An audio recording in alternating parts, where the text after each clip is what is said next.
Sælaftur, Reykjavík stundum lýst þannig að það sé eins og hún hafi orðið fyrir sprengju og sprengjan hafi tætt borgina miðja með þessu á fólk við legu Reykjavíkurflugvallar og hvernig völlurinn hefur áhrif á alla byggð og Reykjavíkurflugvalli fylgir einnig ansi mikil hljóðmengun eins og margir vita. Svona mismunandi umræðan þennan völl og þennan hávaða. Akkurat núna þessa dagana töluvert mikil umræða hávaðan sem mein fyrir þá íbúa sem að búa næst vellinum eða eru undir flugumferð og það búið að stofna íbúasamtök kannski getur maður sagt brotthvarf óþarfa flugs frá og til Reykjavíkurflugvallar og ég kom með viðmælanda sem að þekkir þetta mál betur. Velkomin Daði Rafnsson, þú ert einn af meðlimum þessa hóps. Já, takk fyrir. Hvað var það svona sem að leiddi til þess að þið segið hingað og ekki lengra, við ætlum að tala við fjölmiðla, við ætlum að reyna að berjast fyrir okkar málstað, við nennum þess ekki lengur? Já, þetta var sér mjög langan aðdraganda. Í raun og veru, þetta ekkert sem gerist bara eitt fyrir og nú og allt er spottin fram. Þetta má vel að segja að það séu margir íbúar búin að vera í mörg ár, búin að vera að reyna að láta í sér heyra, þar á meðal ég í kerfinu. Ég íbúð á Kársnesi, ofan Verðu og sunnan megin og flugleiðin ekki fyrir ofan okkur en hún nálægt húsinu mínu og hef búið hann í 8 ár og svona undanfarið 3-4 ár þegar maður tekið eftir að umferðin hefur bara aukist gríðarlega og ég hef svona lýst þessu þannig að við eigum 7 ára dóttur og hún gat svo við svona oft út í vagni, ekki alltaf en oft og svo hefur 3 ára dreng og hann gat aldrei svo út í vagni. Það hreinlega þannig? Það bara hreinlega þannig og það hver einasti sóladagur þannig að þá bara stanslaus umferð yfir, mikið af þyrlunum sem eru bara skaðvaldur og eiginlega óskiljanlegt að þyrlur geti bara flogið yfir þéttbýli í þessu magni og bara yfir fólki yfir höfuð. Svona stór aukning í þyrluflugi að þú telur? Já, og svona þetta líka okkar upplifun íbúana sem að bæði búum hana á Kársnesi og þannig byrjaði eftir svona 1-2 ára þessu bara miklum látum þá allavega fer ég að reyna að láta í mér heyra svona þar sem maður telur. Maður byrjar á að reyna að láta í sér heyra hjá heilbrigðiseftirlitinu, hjá Ísafía og þá svona rekur maður sig á það að ferillinn til að kvarta, hann ógagnsær, hann svolítið lokaður, erfitt kannski svona að koma hlutum áleiðis og svo veit maður ekki bara hvort einhver hafi tekið við efninu, hvert það fer og hvort að yfir höfuð að gera eitthvað í því. Nefnilega. Svo fer maður eftir það, þá fer maður leita í pólitíkina og þar manni byrjað að benda manni á að það sem hægt að fá eyrnatappa í apótekum. Hvaða pólitísku fulltrúar hafa sagt það við þig? Ég ætla ekki að fara að hengja nefn upp á snúru hér. En svona í alvöru, bara í fúlustu alvöru þá bara byrjaði þannig og svona það svona oft svona kannski gert grín að þessu og bara eitthvað nokkrar vélar að trufla en þetta ekkert nokkrar vélar. Nei. Og þetta engin smá hávaði. Nei. Og þetta langur tími og allt þetta uppsafnað bara orðina bara meira átt að skaðvaldi í umhverfinu. Og ég nú bent á það ofta að Kársnesi besti staður til að búa í Evrópu fyrir utan þetta. Og samt alveg ákveðnir aðilar í pólitíkin sem að tekið svo vel og reynda að fara eitthvað áleiðis með málið. Bæjarfulltrúinn Sjálfstæðisflokksins í Kópavogi, hann fór áleiðis með þetta bæði í blöðin í fyrra og það var krafist þess að það fjallað myndi borgarstjórnar Reykjavíkur. Þar fannst manni viðbrögðin vera þannig að bara allir og einn kjörinn fulltrúi sem sagði bara allir sem hefðu nokkuð tíma reynt að tjá sig flugvöllinn kemur bara særður út og þeirra baráttu og það væri lítil stemning bara fyrir að halda því áfram. Þá fer maður ef mann bent á að fara að tala við heilbrigðiseftirlitið, byrjar þar og þá kemur svona ljós að það bara virðist vera óbúslega lítið fjármagn og eftirlit lagt í þetta. Við bara þegar maður fyrir að skoða svona, það er eins og þessi hvergi nein ábyrgð og mögulega það bara út af því að við erum kannski lítið land og stjórnsýslan eftir því og maður ætlar nú ekki ætlanir um það eða það sé bara búið að hanna það þannig en þú veist, maður fer náttúrulega stað með alls konar samsæriskenninga þegar maður lendir á fullt af veggjum og svona tímabilið var maður að kalla þetta flugvöllinn hans Kafka að þú bara rekuði allstaðar á. Nú myndi ég kannski ætla það að eitt mál væri bara lega Reykjavíkurflugvallar og að hafa flugvöllin á þessum stað sem náttúrulega hefur verið mjög umdeilt lengi en annað sé sko að það væri hægt að taka einhverja skynsamlega umræðu það hvað sé hæfileg umferð. Já, sko afi minn bjó í Þingholtunum og hann rak rollur á Suðurlandsbraut og þegar fólk segir að þú veist hlutinni þurfa alltaf að vera eins og þeir eru nákvæmlega að hafa verið í fortíðinni þá tel ég svo að svo þurfa ekki að vera. Hann flutti sér svo upp í Fjárborg og var þar lengi og svo er hann alltaf látinn og Fjárborg farin. Já. Þannig að það er bara, þú veist, byggð þróast og samfélagið þróast og kröfur lífsgæði og lýðhelsu mál og annað slíkt, þau bara breytast. En við erum hins vegar sem erum samankomin í þessum samtökum, við erum á alls konar bara skoðunum hvað varðar það hvort það er að vera að fara, hvað umferð á að vera ekki. Það er allir sammála að það sem við kallum óþarfa flugumferð því að sko í síðustu svona stóru umræðum þetta þá var mikið rætt að völlurinn gegndi öryggishlutverki og hann væri líka gegndi samgönguhlutverki sem svona bara innviða stofnun og það er ekkert sem að við deilum við erum ekki að gera athugasemd við það. Hins vegar þau ert farin að sjá 20.000 þyrlu þyrlusnertinga nú kann ég ekki öll tæknið orðin en þú segir kannski að hvort sem það ræst eða talið í ganga það eru meldar í 20.000 og almannaflug kannski 20 eða 100 þá fer maður að velta fyrir sér þú veist hvernig í ósköpunum gat þetta gerst að þyrlu umferð með túrista er leyft og beint yfir miðborg höfuðborgar þú veist Kópavogur Reykjavík, öll þessi hverfi þar sem að fólk er að reyna að búa bara að lifa sínu lífi. Já. Þetta hefur ekkert með öryggishlutverk að gera? Þetta hefur ekkert með öryggishlutverk að gera. Og samaskapi ef einhver hefur gert sér ferð í Hlíðarnar það er náttúrulega verið að byggja upp hverfið hana og borgin er að þróast og bara fólk í dag gerir þú veist kröfur að lífsgæði séu þannig að þú þurfir ekki að vera öllum deginum í bíl alltaf og helstu stofnanir samfélags hafa líka verið leið verið plantað þarna á sama reit og þá er bara komin fjöldi af einkahúðum sem eru parkerað þarna fyrir utan hús bara nokkur 100 metrar frá húsi 200-400 metra þar sem býr fullt af fólki fjölbýlishúsi rétt hjá Valssvæðinu rétt hjá Öskjuhlíð þarna stóra útivistarsvæði og þar er þeim parkerað og þar eru oft bara í gangi bara í 20 mínúta eða klukkutíma bíða eftir einhverjum 1-2 farþegum. Þetta er óþarfi. Og fer sennilega ekki fram hjá neinum þegar þær taka sig á loft eða lenda? Nei og einmitt það er náttúrulega að fara af stað og lenda með hvellum sem heyrast bara vel til dæmis til mín. Já, kemur svona svo högg. Kemur svo högg yfir nesið og skellur á okkur þegar þær eru að lenda. Já, ég þekki þetta því ég er sjálfur íbúi við Fjólugötu. Akkurat. Þannig að ég þekki pínleitið. Og það er áhugavert líka sko að við höfum náttúrulega þurft að nú hefur maður þurft í sjálfu sér að þetta ekki eitthvað sem maður myndi vilja vera í viðtali út af eða tala við ráðherra út af eða neitt svoleiðis. Þetta er bara eitthvað sem maður ætti ekki þurfa að vera að hugsa um.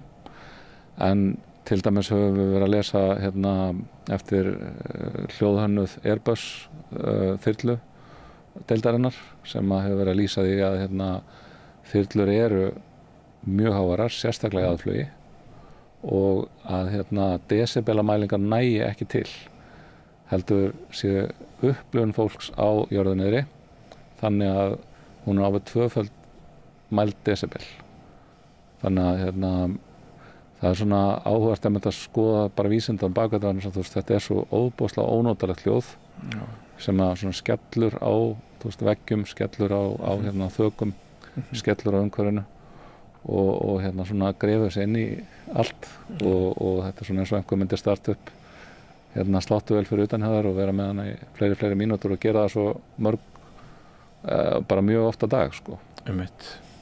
Þannig að þetta teljum við vera óþarfa og við höfum hitt innviðaráðherra og beðið hana að okkar krafa bara skýr þyrlu umferð burt fyrir áramót, óþarfa þyrlu umferð. Hvaða innviðaráðherra var það? Svandísi Svavars nýlega? Já, bara í gæriða fyrir dag og hennar bara viðbrögð hafa verið ótrúlega góð. Við höfum sömulega sett Ásdísi Kristjáns bæjarstjóra í Kópavogi, hennar viðbrögð voru virkilega góð líka og Kópavogur ákvað að gera sína eigin mælingar á Kársnesunni í fyrra og þar eru samkvæmt gömlu mælingunum þetta innan marka en margir toppar á hverjum degi. Þannig að en eins og ég segi, desibelmælingar það duga ekki til þess að lýsa ónotum íbúa sem að búa við þyrlusvæði og einkaflug og þetta allt og sérstaklega ekki þetta orðnar 20.000 á ári. Já. Svo annað sem hefur náttúrulega pirrað margt fólk, það eins og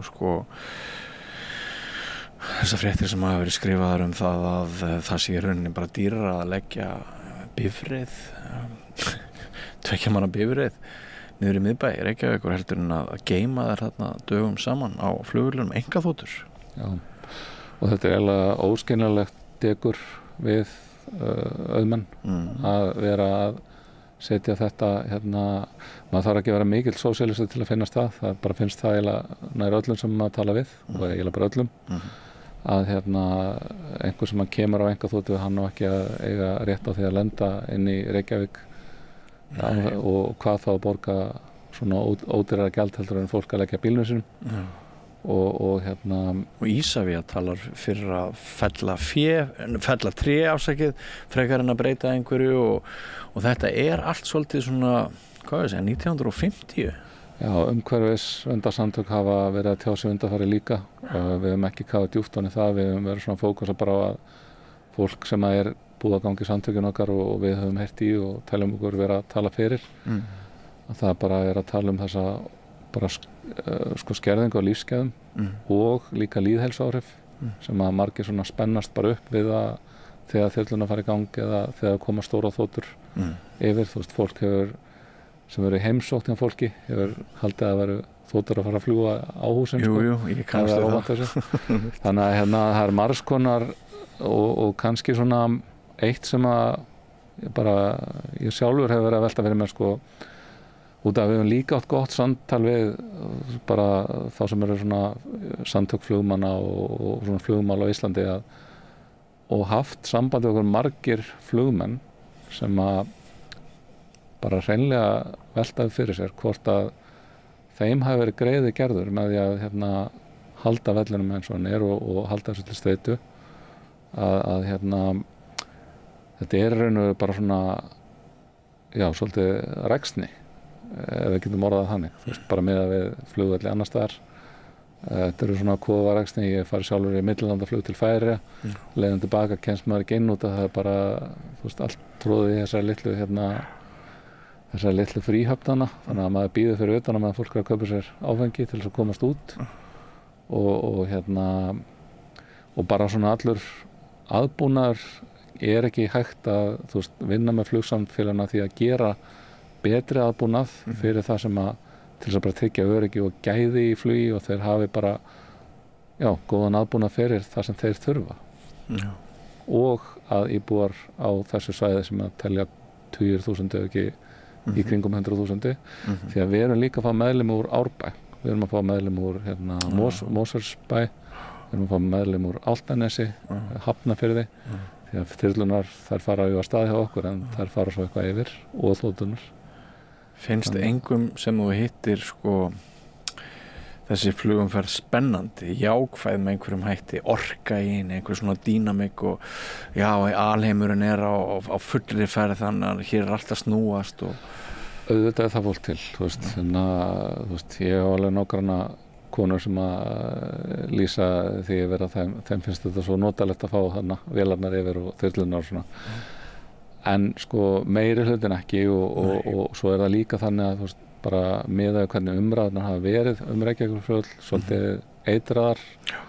Þegar við förum að stað, þá koma svona einhverjir fram úr fylgsnum sínum og ætla að fara að gera okkur upp alls konar skoðanir og hugarþel. Já. Þannig að við ákváðum til dæmis bara að loka fyrir komment á Facebook síðan okkar, því að hún var ekki ætluð til þess að vera vettvangur til að rífast þetta, heldur bara til að miðla okkar. Og þannig að fólk veigra sér við þetta, en auðvitað til fólk sem að þykir vænt völlinn. Það er alveg til fólk sem eru kannski alist þarna upp og lært í fluginu og maður bara ber fulla virðingu fyrir því og skilning og þetta er alveg hagsmunir líka.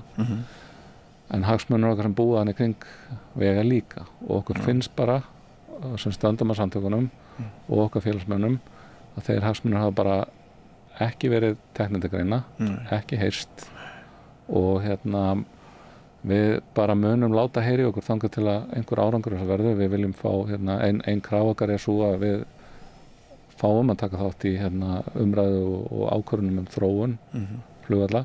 Við viljum líka að það sé bara með flugvalli bara almennt á Íslandi. Við teljum það líka mikilvægt fyrir fólk út á landi að þeirra mál séu örugg og tryggð og allt svoleiðis. Þannig að við erum alls ekki einhverju herferð gegn flugi í Íslandi eða neinu slíku. Heldur við erum bara að segja að þessi þróun án samráðs við íbúa hún gengur ekki upp, ekki í nútímanum, engan veginn. Sko, þú nefndir það í upphafi okkar samtals að það væri eins og kvörtunum ykkar hjá Ísavía, það væri ekki mikill vilji til þess að halda þeim til haga, skrá niður vitnisburð að gera eitthvað með hann. Maður veit ekki neitt, það er náttúrulega málið. Ef þú sendir inn einhverja vísbendingu á svona, þú þarft að fara djúpt inn einhverja vefsíðu eða inn heilbrigðiseftirlitinu, þarft að skáða inn með Ísland.is og allt þetta, svo veit maður ekkert hvað verður, það er bara hvert er móttekin og hvað svo. Þannig að það er annars sem við reykja okkur álíka að það virðist vera svona, hvernig voru það, óvíst með vald, hver ræður, hver er með eftirlit og við vitum ekki neitt en Ísavía hefur búið okkur fund í næstu viku sem við sjálfsögðu þykjum. Við viljum hafa gott samtal og samvinnu við alla. Við erum ekki komin til að vera í rifrildi eða skítkasti eða annað slíkt og við viljum ekki ætla fólki eitt eða neitt, heldur bara við viljum fá samtal og við viljum segja frá okkar.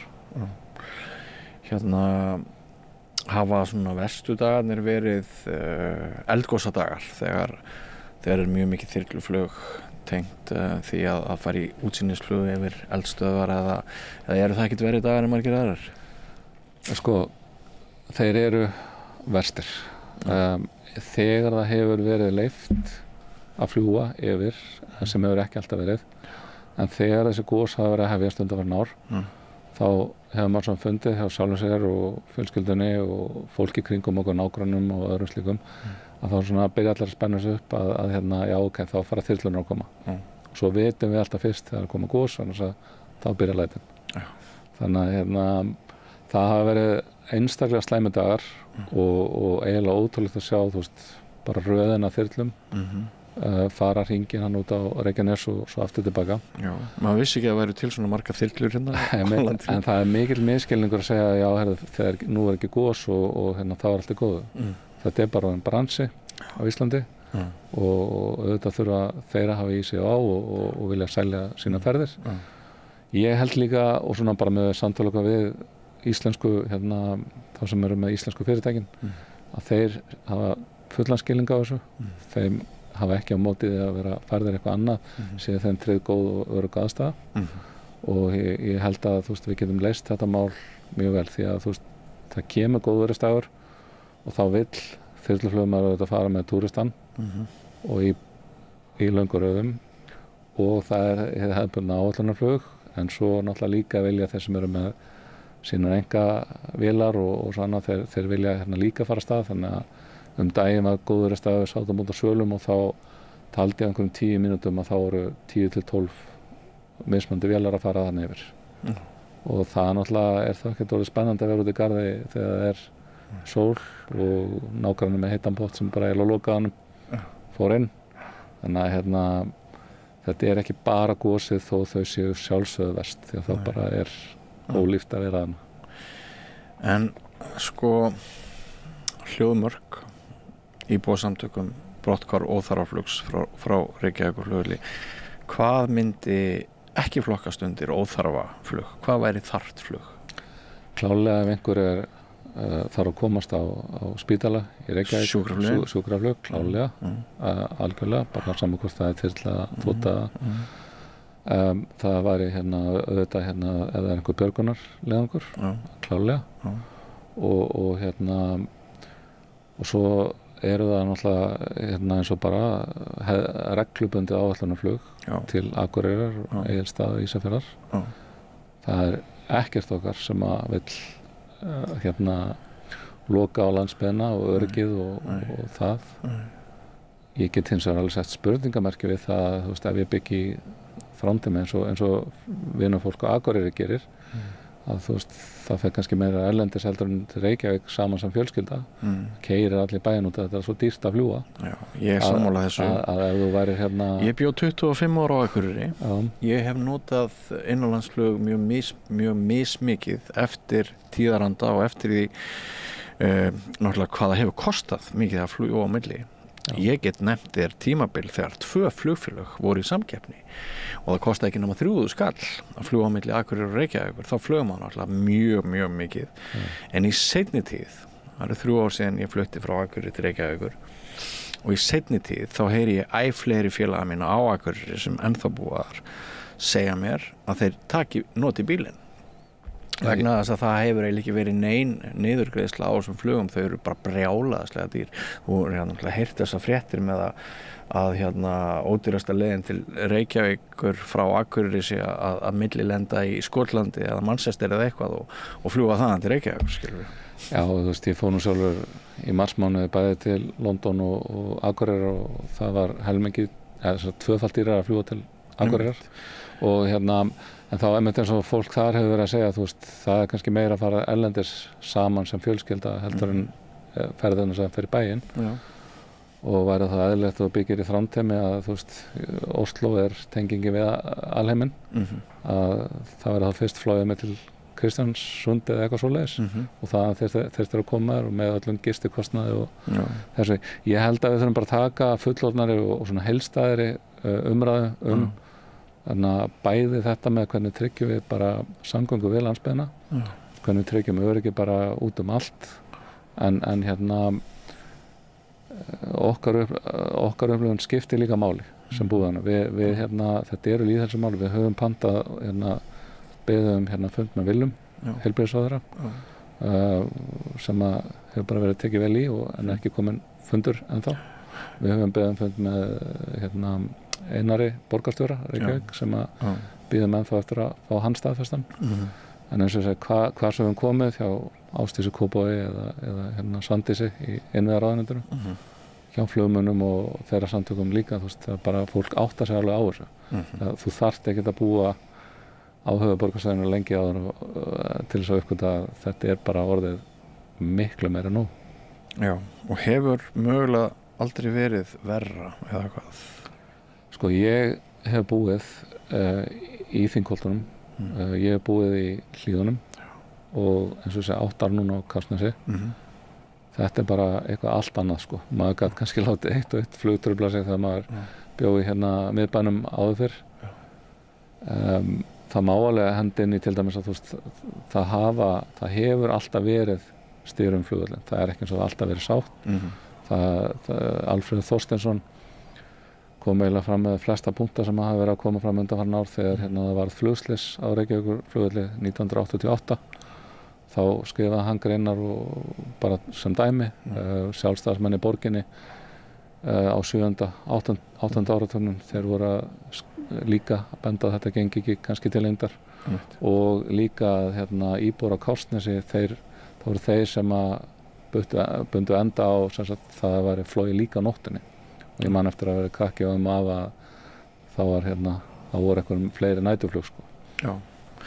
Ég sé sjálfur einn kost við það að hafa Reykjavíkurflugvöll þar sem hann er og áætlunarflugið í þeirri mynd sem það er að maður þarf ekkert að stilla vekjaraklukku á mótnana, hún tekur sér alltaf á loft alltaf kortir yfir 7 á mótnana, vélin flugvélin, sennilega til Akureyrar og það getur verið ósköp gott að vera bara vakinn með svona öflugri vekjaraklukku. Við erum líka vakinn að henni sko, alltaf svona kringu 7:15 en þú veist, á móti síðan þú veist, út af við förum svo yfir í óþarfan að þú veist, sonum var 1 árs þá ligg ég upp í rúm með honum og að reyna að svæfa hann, þú veist, svona milli 4 og hálf 6 eitthvað svoleiðis og það á rétt rúmum klukkutíma erum svona klukkutíma þá eitthvað 22-23 þyrlur sem faraða niður og hver einasta þarna þú veist, hljóðið frá henni í svona 3-4 mínútur þannig að þetta svona, þetta er mikið álag að skapa streitu. Mér langar að taka bara enn og aftur fram að þú veist, við skiljum alla hagsmuni þeirra sem vilja halda í völlinn en það þarf að ræða þetta helst það gengur ekki að þú veist, við upplifa þannig að bara hagsmunir íbúðan í kring hafi ekki bara fengið brautagengi í þó nokkuð tíma og þess vegna þessi samtök stofnuð eftir að þú veist, fólk sem í þeim búið að vera að reyna að láta sér heyra lengi úr ólíkum áttum, úr ólíkum þjóðfélagsstöðum og ólíkur átt í pólitík að þá svona var það einhvern veginn til fyrra árinu að þessu fólki var komið saman og fór að hittast og ræða málin og við erum komin og við ætlum ekki að fara neitt, það bara það mikill meðbyr í þessu. Ég skil þig. Og líka bara við finnum það bara margir hafa fengið nóg þó að vilji kannski ekki endilega þú veist, fara að tjá sig af óttan að þú veist, umræðan fara alltaf í sama gamla farvegin. Við getum ekki verið að sundra fólki út á landsbyggðinni og í höfuðborginni þú veist, með að búa til einhver svona pólitíska leiksoppa eins og kannski sumir stjórnmálamenn hafa gert og nú ætla ekki að ætla það með öllum en þetta má ekki vera þannig að þú veist, búa til eitthvað svona höfuðborgin versus landsbyggðin, við erum of fá og við eigum ómarga sameiginlega hagsmuni til að standa í því. En það ert að tala allt önnur mál hér? Ég að tala allt önnur mál, ég að tala þetta óþarfa og þetta orð óþarfa þegar við spörum mikið það því að þú veist, fyrir öllum sem eiga, þú veist, það er þarft fyrir þeim sem á en þetta skilgreining sem kemur þegar við verðum að skoða svona svipuð samtök í Bandaríkjunum og London og Englandi og við séð þetta svona verða sama mál víða Schiphol-flugvöllur til þess að anstæða mættur að banna einkaflug og fækka áætlunarflugi og minnka opnunartíma en í London hefur City-flugvöllurinn verið að ryðja sér meira til rúms og hann og íbúar sem hafa verið að lenda einmitt í þyrlum meira og meira þegar að búið til samtök Bandaríkjunum og það er þetta kallað unnecessary air traffic, óþarfa flugumferð. Óskiljanlegt auðmanna tekur, ég held að flest takki undir. Já, og það er til, ég var í Washington daginn þar sem flugvöllur nálægt, þú veist, miðborgin og allt það og hef búið í Bandaríkjunum í 5 ár sjálfur og starfað eitthvað þar og þú veist, ég er ekki fylgjandi að vera elda bandaríska borgir í þeirra skipulagi, bjó í Miami þar sem flugvöllur meðri borg og allt þar í kring en alltaf bara vöru skemmur og svona frekar ólestu hverfi og komið á flugvöllunni Dalian í Kína sem draumur örugglega marga eða sumra að það bara, þú lendir bara í miðri íbúðabyggðinni en ég held að það myndi engin lifandi maður viljandi búa á þessum stað. Nei. Daði Rafnsson, takk fyrir komuna, gangi ykkur vel. Kæra þakkir. Nú, þátturinn í kvöld verður þá ekki lengri. Við þökkum ykkur hlustendum og áhorfendum samfylgdina. Við bendum stundum á það að ef ykkur líkar okkar efni þá þætti okkur vænt það ef þið myndið svona mæla með okkur sem útvarps- og sjónvarpsstöð og podcasti með vefsíðu líka, þar getur fólk gerst áskrifendur og styrt okkur sem að getur skipt sköpum með það hvort þessi stöð sem nú eiginlega bara í loftinu og að framleiða efni nánast alla daga ársins hvort þessi stöð sem sagt þrífst áfram og hve vel við þrífumst Þið getið hlustað á okkur á YouTube, spilarinn.is, þið getið lækað okkur á Facebook, fylgst með útsendingum í rauntíma. Við erum stöð á símanum, stöð 5, við erum útvarpsstöð 89,1. Við erum ansi víða og enn og aftur þökkum ykkur stuðningin í verki, ekki síst, og þátturinn í kvöld verður ekki lengri en við mætum hér aftur klukkan 8 annað kvöld og þá eru ónefndir allir hinir þættirnir fyrir utan rauðaborðið sem eru hér í loftinu. En takk fyrir okkur, verið sæl. Segðu það á Samstöðinni. Samstöðin í eigu hlustenda, áhorfenda og lesenda. Sláist í hópinn og gerist áskrifendur.